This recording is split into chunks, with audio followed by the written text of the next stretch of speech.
Hi friends, అందరికీ welcome to my Tirupati mini vlog part 2.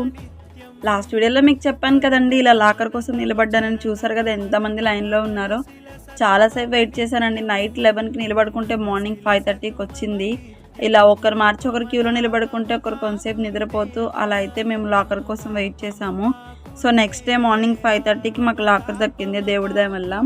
తీసుకున్నామండి. తీసుకునేసి ఫ్రెష్ అయిపోయేసి ఇలా ఫ్రీ బస్ కోసం వచ్చాము ఉచిత దర్శనంకి వెళ్ళడానికి. ఇలా బస్సులో ఫుల్ రష్ ఉందండి. అసలు నిల్చునే ప్లేస్ కూడా లేదు. ఆ ఫ్రీ బస్సెస్ సంగతి మీకు తెలిసే ఉంటుంది. చాలా రష్గా ఉంటాయి. నెట్టుకొని ఎక్కుతారు. సో ఎంతో దూరం ఉండదు కదండి, అడ్జస్ట్ అయిపోతాము. దర్శనానికి అయితే ఇలా బస్సులో వెళ్ళిపోతున్నామండి. ఎంత ప్రశాంతంగా ఉన్నాయో రోడ్లు చూడండి. ఆ గోవిందనామం కోసం, ఆ రోడ్ల మీద ప్రశాంతత కోసమే తిరుమలలో ఉండిపోవాలనిపిస్తుంది నిజంగా. ఆ వెంకటేశ్వర స్వామి ఛాన్స్ ఇస్తే లైఫ్ లాంగ్ అయినా అక్కడ ఉండిపోయే ఛాన్స్ ఇస్తే అంత బాగుంది అనిపిస్తుంది. సో ఇలా అయితే దిగిపోయామండి. ఎప్పుడూ లేదు టెంపుల్ ముందు నుంచే పెట్టేవాళ్ళు. అలాంటిది ఇప్పుడున్న రష్‌కి వల్ల పాపికొండలకు వెళ్ళే రూట్ దగ్గర నుంచి పెట్టారు. అప్రాక్సిమేట్లీ 15 కిలోమీటర్స్ వరకు క్యూలో నడిపించుంటారండి.